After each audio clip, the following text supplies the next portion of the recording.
దీపావళి పండగ జీవ సంబంధంగా ప్రత్యేకంగా దేనికి ఉపయోగపడుతుందంటే, ఒకటి అలక్ష్మీ పరిహారం.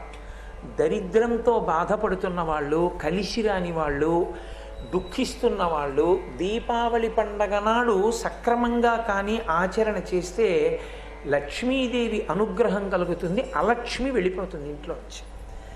దరిద్రంతో బాధపడుతున్న వాళ్ళని, వాళ్ళ పాపాన్ని తీసేసి లక్ష్మీ కటాక్షాన్ని కల్పించడం కోసం వచ్చింది దీపావళి తిథి.